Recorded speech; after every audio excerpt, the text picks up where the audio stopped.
Before we begin, take a moment to breathe. If you find value in stories that blend human emotion with timeless wisdom, consider subscribing to the channel. Your presence here supports mindful content in a noisy world. Now let us enter the story. The penthouse view glittered, a million cold diamonds scattered across the city below. Inside, the air hung thick, not with passion, but with the expensive scent of disconnection. Alex Sterling, 38, tech titan, stared past his wife Maya, 37, art world luminary, focusing instead on the reflection of his own exhaustion in the polished dining table. His fork scraped the plate of untouched truffle risotto. Another silent dinner. The thought echoed in Alex's skull. We used to talk until dawn. Now we just orbit. Maya's perfectly manicured finger traced the rim of her wine glass. Her gaze was distant, fixed on a point beyond the floor-to-ceiling windows, perhaps on the gallery opening she'd attended alone last night. The Nakamura exhibit was well attended, she offered, a hollow observation tossed into the void between them. Alex grunted, not looking up. His mind was still trapped in the boardroom, replaying the day's failures. Did Leo grace the occasion? The name, her young, infuriatingly talented protege, slipped out sharper than intended. Maya's eyes snapped to his, a flash of something. Irritation? Guilt quickly masked by cool disdain. Leo is a rising star, Alex. His presence adds value. She took a deliberate sip. Unlike some who seem determined to burn their own empires down, her words, honed like a scalpel, found their mark. Alex flinched. Burnout. The word haunted him. The relentless drive that built sterling innovations now felt like lead in his veins. The spark that ignited his vision, his marriage, gone, replaced by a hollow ache and the constant pressure to perform. Even sex with Maya had become a transaction, efficient, predictable, devoid of the fire that once threatened to consume them both. He craved her touch, her wildness, but all he felt was the cool silk of her indifference. Maya's phone, face down beside her charger, lit up. Once, twice. Alex's gaze, dull moments before, sharpened. He saw the flicker of panic cross Maya's face before she schooled her features. Curiosity, sharp and ugly, twisted inside him.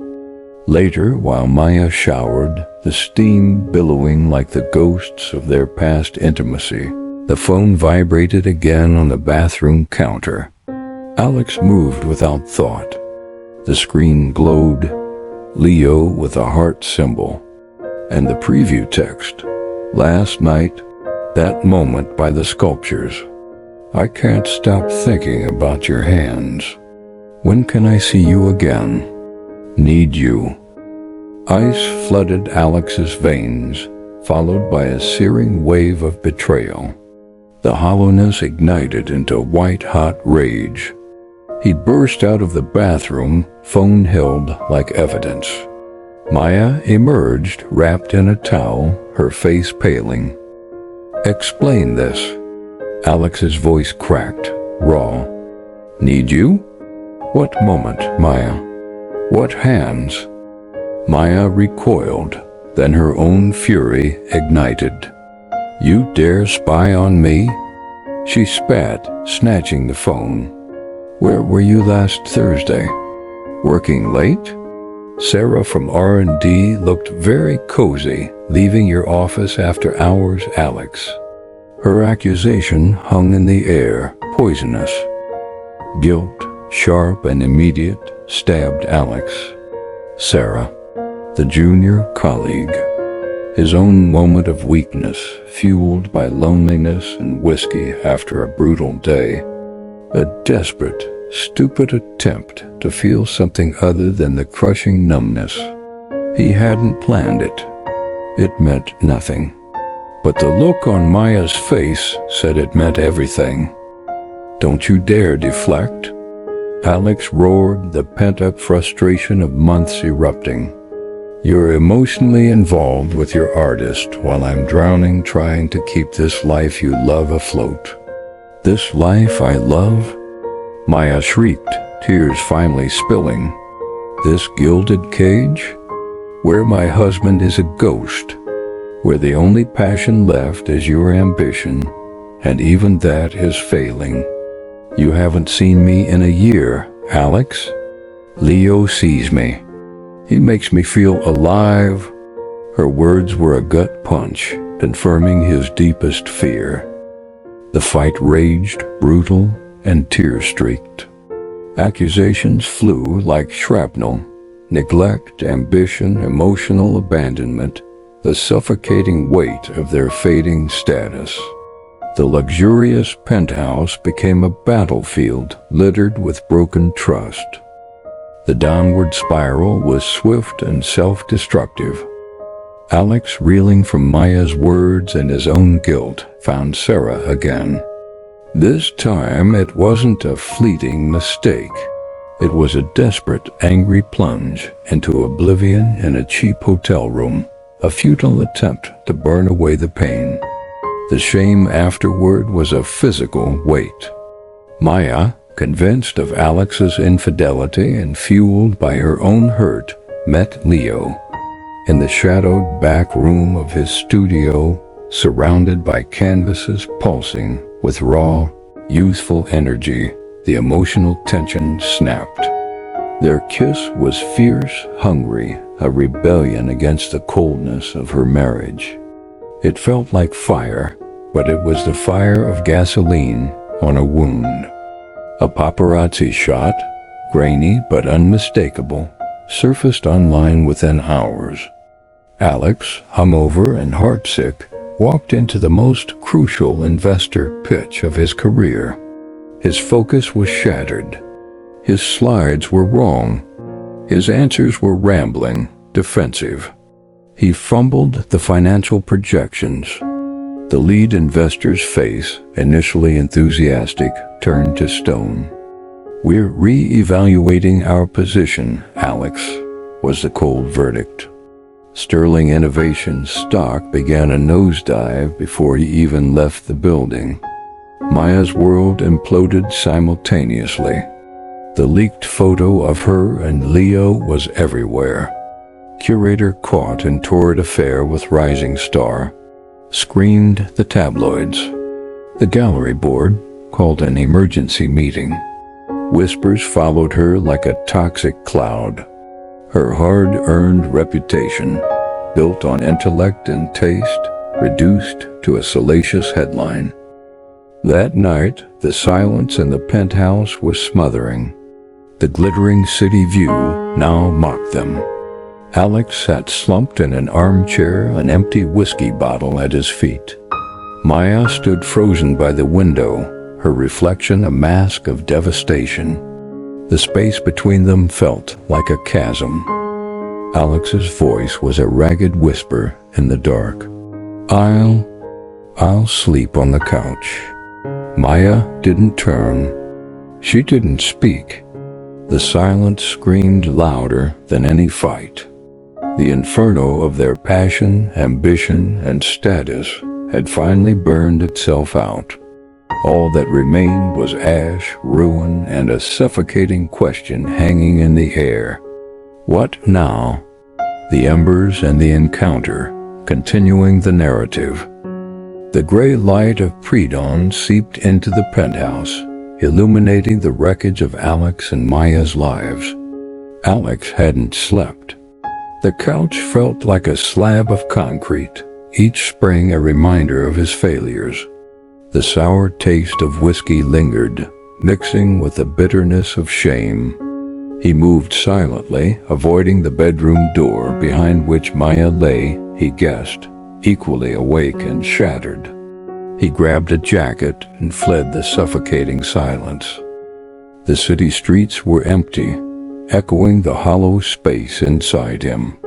He walked aimlessly, the cold air biting his face, a welcome distraction from the internal storm. His mind replayed the investor's cold dismissal, Sarah's face twisted in confusion when he'd pushed her away the second time, Maya's tear-streaked fury, Leo's name.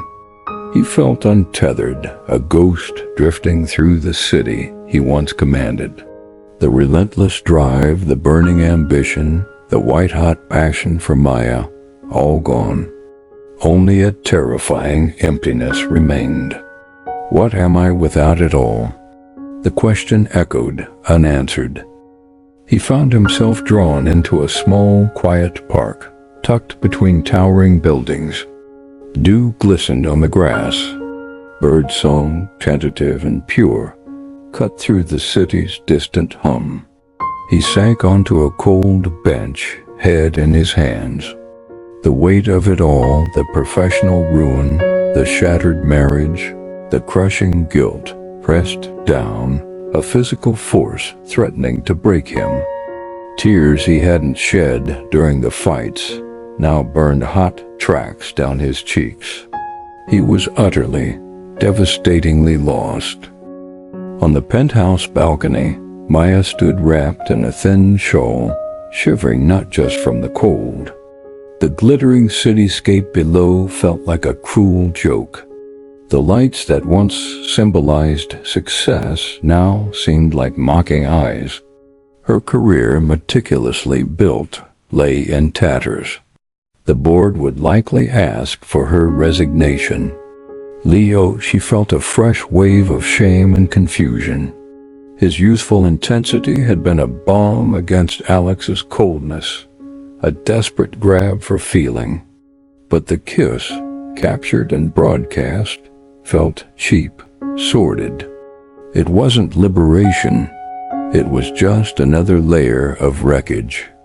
And Alex, the image of Sarah leaving his office, the confirmation of his betrayal, twisted like a knife. Yet, beneath the anger and humiliation, a deeper ache pulsed. The loss of the man she once loved, the shared dreams now dust. She felt utterly alone, adrift on a sea of her own making. In the park, Alex sensed movement nearby. An elderly man, face serene and deeply lined, was carefully tending a small patch of rosebush.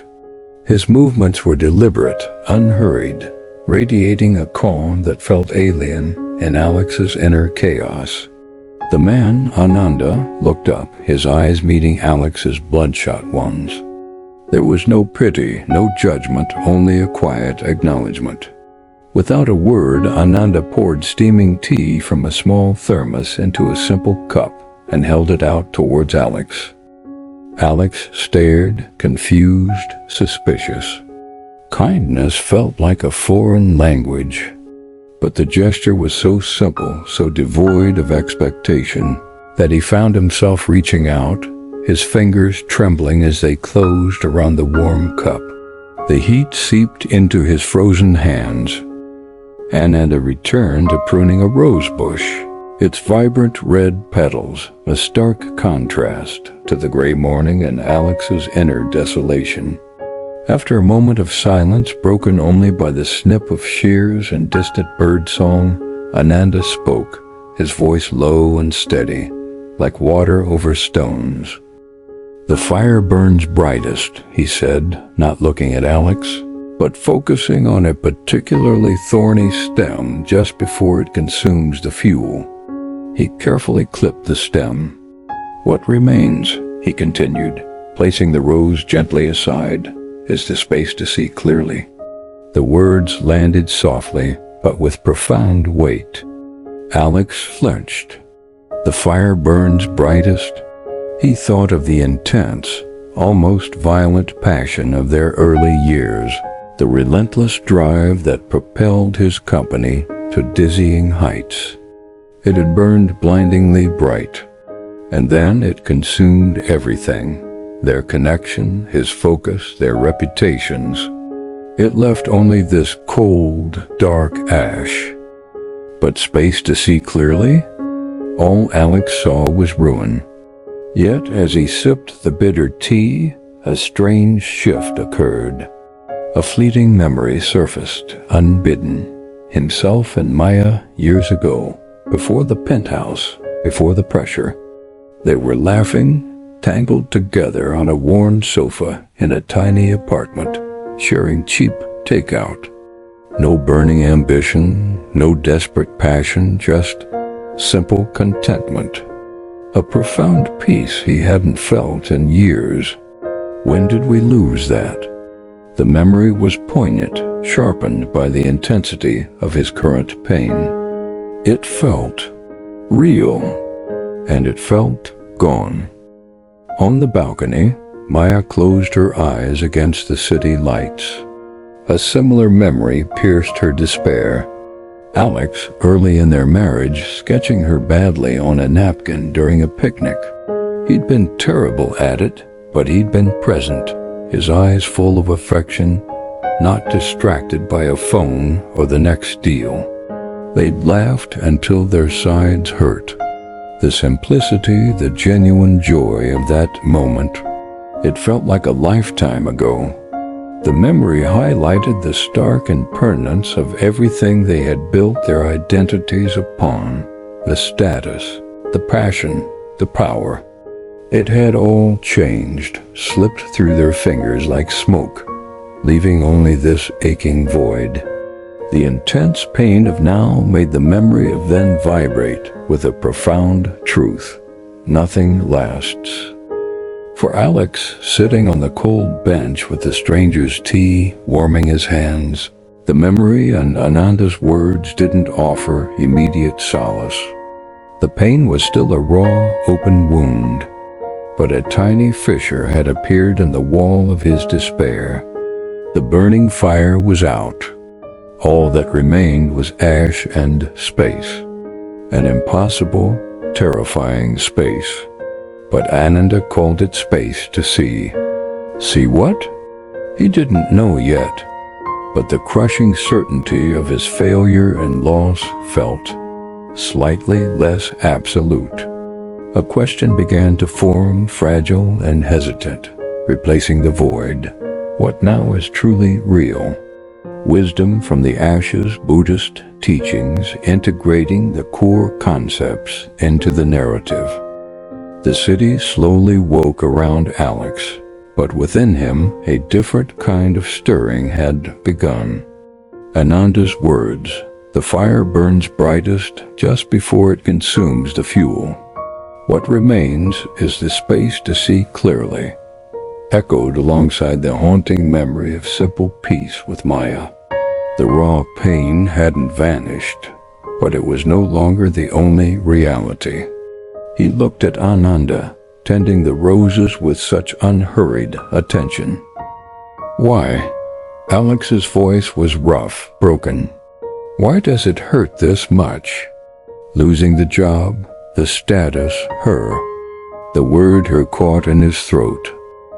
Ananda paused, considering a dew-kissed rosebud. "The deepest pain, Alex, comes not merely from the loss," he said gently, "but from the thirst that preceded it. The relentless craving. Tanha, craving, thirst. You crave the constant burn of passion, the adrenaline of success, the validation of status, the feeling of being perpetually desired and important. Maya craved feeling seen, alive, cherished, perhaps the excitement of the new. You both clung fiercely to the idea of your life, your identities, the powerful CEO, the glamorous curator, the passionate couple, believing these things would bring lasting happiness. You mistook the intense heat for warmth. But passion, excitement, status, they are like flames. They demand constant fuel, and when the fuel runs out, Ananda gestured to the cold ashes of a long-dead fire pit nearby. We cling to the burning coal because we fear the void left behind. We don't realize that void, that stillness after the fire, is where true healing can begin. It is the space where we see the craving itself. Reference to Dhammapada: from craving arises sorrow. From craving arises fear. For one freed from craving, there is no sorrow. Whence then fear?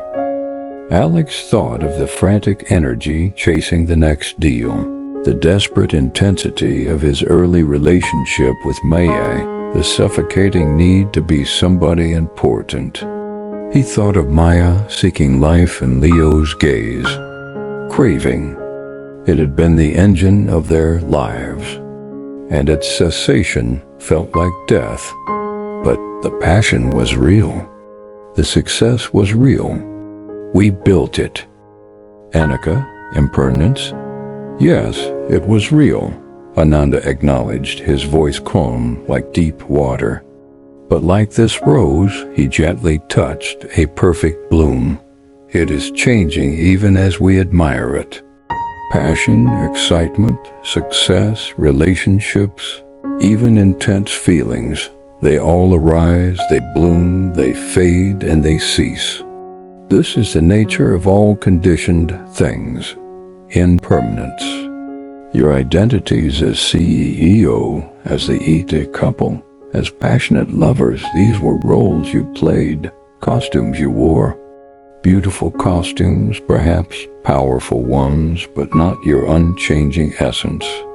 Fighting this truth, demanding that the rose never wilt, that the fire never die, that the feeling never change, that is the source of immense suffering. When the passion burned out, it wasn't a personal failure. It was simply the nature of fire revealing itself. What you mistook for solid ground was always shifting sand. The truth landed with devastating clarity. Alex saw his frantic attempts to reignite the passion with Maya, the expensive gifts, the forced vacations, only pushing her further away. He saw his terror when market trends shifted, clinging to outdated strategies. He saw Maya grasping at Leo's youth, trying to capture a feeling that was already changing.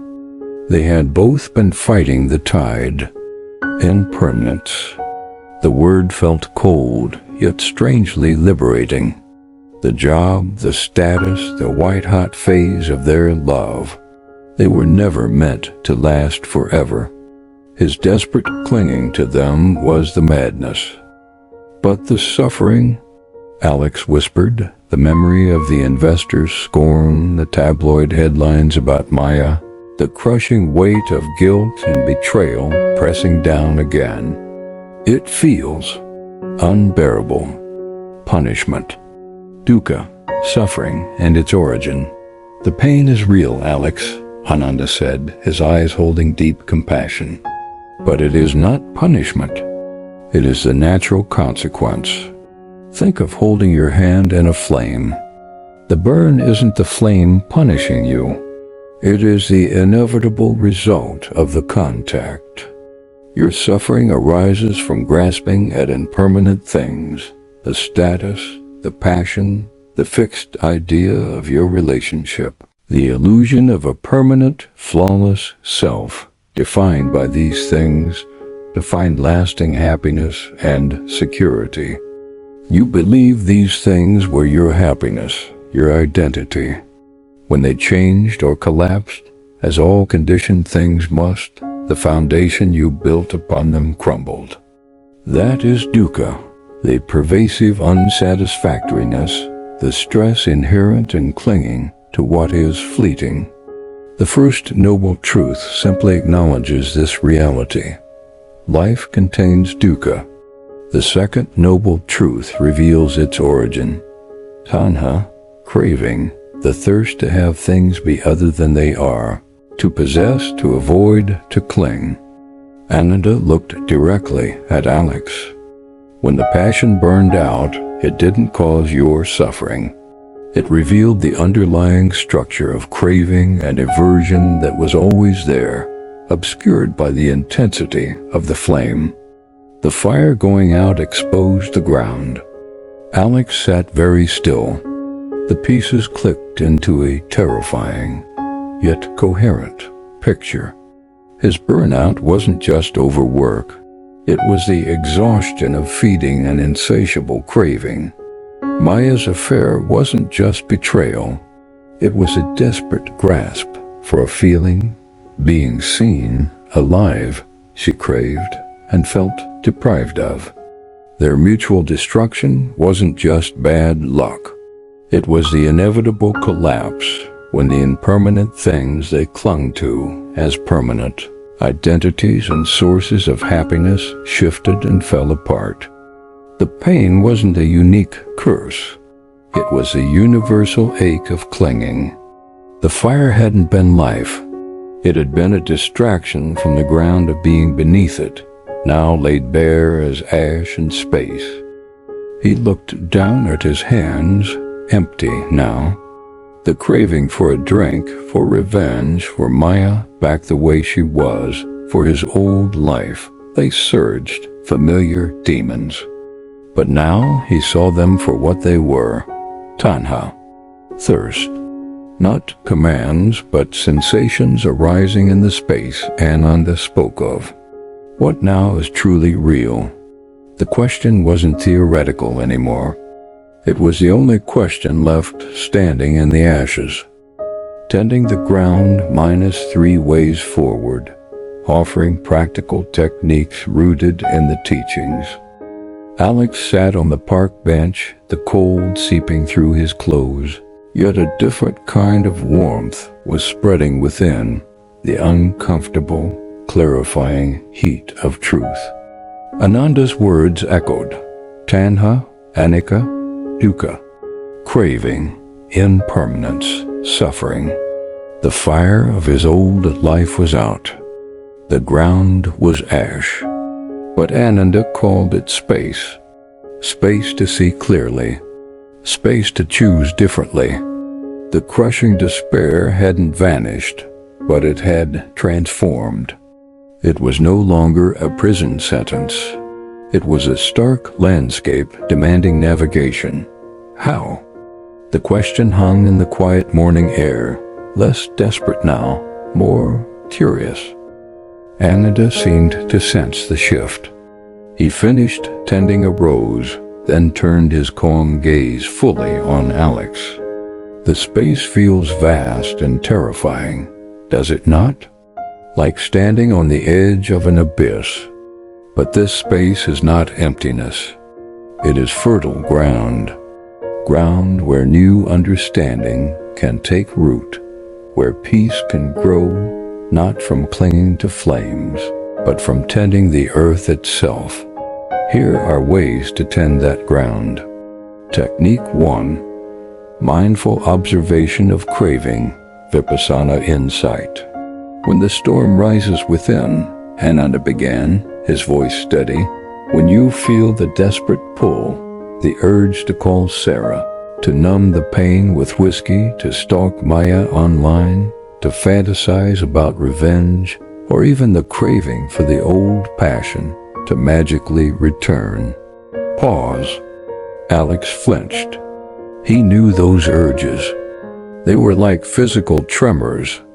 The craving for a drink was a familiar ache in his throat right now. Do not act, Ananda instructed, but also do not fight it. Do not judge yourself for feeling it. Simply become the observer. Turn your attention inward. Feel the craving in your body. Is it a tightness in the chest? A churning in the gut? A heat in the face? Notice it. Then listen to the story your mind spins. I need this to feel better. She ruined everything. I'm worthless without my job. Acknowledge the thought. Label it silently. This is craving. This is the story of blame. This is the story of lack. Alex closed his eyes. The urge for whiskey was there, a throbbing pressure behind his eyes. He felt the tension in his jaw, the shallow breath. The thought screamed, just one drink to make it stop. Instead of reaching for the memory of a bottle, he mentally noted: craving, pressure, story, need to escape. Watch it, Ananda murmured, like watching a cloud drift across the sky. Don't push it away. Don't invite it in. Just see it. See it shape its intensity. Notice how it changes. It might surge, it might fade, it might transform into something else. Sadness, perhaps. Observe that, too. See that the craving itself is impermanent. It arises, it dwells, it passes. You are the sky, vast and unchanging. The craving is just weather passing through. By observing without reacting, you break the chain. You create space between the impulse and the action. That space is freedom. Technique 2. Cultivating Metta, Loving-Kindness, toward self and source of pain. The heart is wounded, Ananda said gently. Often we pour salt on the wound with self-hatred and blame, or we direct all the pain outward, fueling resentment like a fire. This keeps us trapped in the burning ground. To heal, we must tend the heart with kindness. Start with yourself. It is often the hardest place to begin. He guided Alex. Place a hand gently on your heart. Feel the warmth, the life beneath. Silently repeat these phrases, meaning them as best you can. May I be safe. May I be peaceful. May I be free from suffering. Alex tried. May I be safe. The words felt hollow, false against the backdrop of his room. A wave of resistance surged. I don't deserve peace. I destroyed everything. He noted the resistance, another feeling to observe. Feel the resistance, Ananda said, as if reading his mind. That is the wound speaking. Breathe into that tightness. Soften around it. Keep offering the phrases gently, patiently. May I be safe, peaceful, free from suffering. You are not demanding the feeling. You are planting seeds of intention. Water them with your attention. After a few minutes, a faint sense of, not peace, but perhaps a slight lessening of the self-lacerating tension, began to seep in. It was tiny, fragile. Now, Ananda continued, his voice softer still, when you feel ready, bring to mind Maya. See her face. Feel the complex storm, anger, betrayal, hurt, perhaps even remnants of love. Now extend the same intention towards her. Despite everything, may you be safe. May you be peaceful. May you be free from suffering. Alex recoiled inwardly. Free from suffering? After what she did with Leo? Anger flared hot. Do not force it, Ananda cautioned. If the anger is too strong, return to yourself. This is not about condoning actions or forgetting the pain. It is about freeing yourself from the poison of resentment. Holding hatred for another is like drinking poison and expecting them to die. By wishing her freedom from suffering, even if you don't feel it fully, you begin to dissolve the enemy you have constructed in your mind. You recognize her humanity, her own struggle with dukkha, her own cravings and fears. This doesn't excuse, but it liberates. Extend it further, if you can, to Leo. May you be safe, peaceful, free from suffering. This is the practice of Metta, boundless, unconditional friendliness. It heals the giver first.